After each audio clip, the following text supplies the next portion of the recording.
you think you could improve the quality of the popcorn? It's a little cold.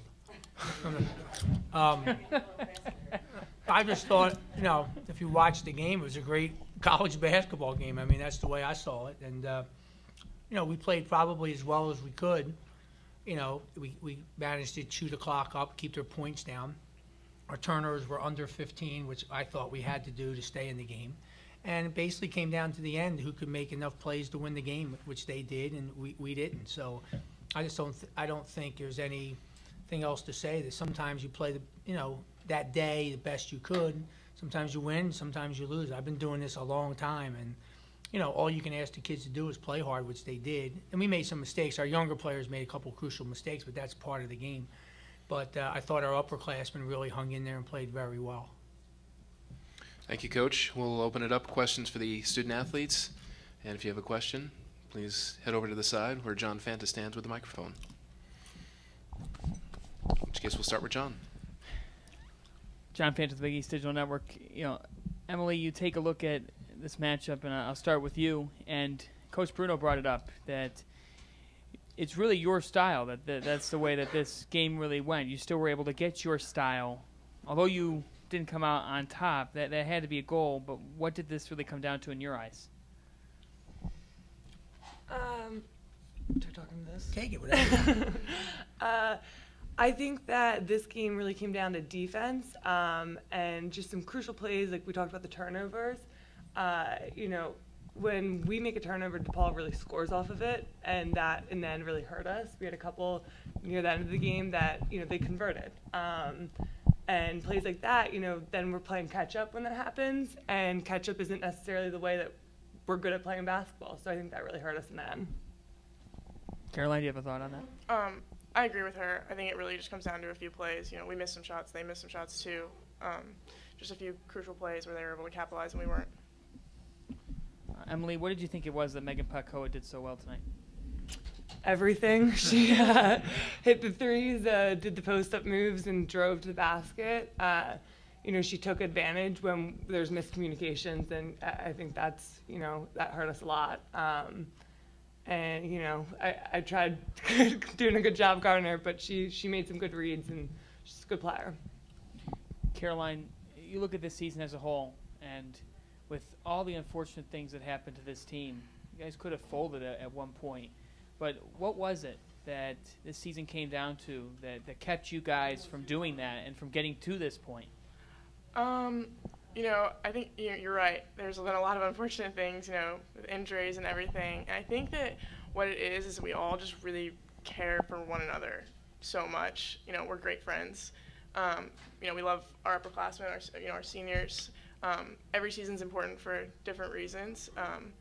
This one, you're right, we could have folded, and it was frustrating at times, and at times we're all yelling and screaming at each other, and we all hate each other, but that's kind of what a family does. So we all, I think, just continue to work hard and push through and try to get better each and every game for each other. I want to ask one question. I think he's a superhero. I really do. John Fanta? He's in disguise. That's what I think. I said it yesterday. Is he Spider-Man or? He might be. I like popcorn. I do think you're a superhero. I really do. I saw that thing on ESPN last night. I was thinking of you. The guy that goes out in Seattle. I don't even know the guy's name. I did see that. That was pretty good. Coach, you have a follow-up to that? No, that's what I like. That's the way my mind works. I just think he's in disguise. Like he might be Superman or something. The digital network takes over the world. Can make a movie about it. We certainly hope so. Yeah. The Big East Digital Network, it lives. Any questions? Coach, you've been doing this a long time. Too long. Go ahead.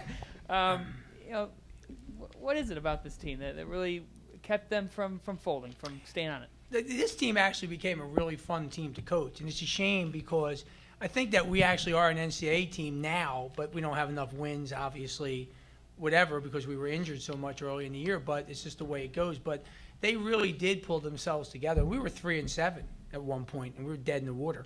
And they just kept plugging away, and obviously getting players back obviously helps. But I think when we got the players back, the kids who had played earlier in the year understood that they had to go back to being role players. If they didn't understand that, then you would have had team problems. You know what I'm saying? So once they accepted the fact that, hey, you know, I mean, I said it in a nice way. I said, you know, I'm really sorry, but we're losing because you're playing a lot. You know what I mean? So, I mean, I don't mean it derogatory, but, you know, that's what it is. So if you know what you are, then you can become a better player. So those guys became role players, and they accepted their roles of being role players. And then we started to get good because our team is based on role playing. We don't have a lot of individual kids who can break you down off the dribble. So if you can't accept your role on our team, then we can't be good. So I think that's what was the biggest thing, you know. I told somebody one day, I said, you know, the most dangerous player in the world is a kid who thinks they're good and they're not. So if you know you're not good and you can just play a role, then you help the team. But if you think you're good, then you got problems. Thanks. One other question. What do you think? Once again, you've been doing this a long time. I'd like to hear what you have to say. This conference, what's the next step for it to really gain some ground? Well, it reminds me of the Big East when we first started years ago. I'm talking about years ago when we were getting only 2 teams. I think we had 12 teams in the league, and we were only getting 2 at the time. Yeah. And what happened was it takes time, you know what I'm saying? So over the years, the other teams got better. One of our problems, and I said this the other day, is one of our problems is we have 6 teams that are decent. You don't want to have 6 teams that are decent. You want to have 3 teams that are really good, and then everybody else gets beat. We have 6 teams that are decent, so therefore the 4, 5s, and 6 teams appear to be not as strong. You follow? And then the top teams appear not to be as strong because the 4, 5s, and 6 beat them on occasion.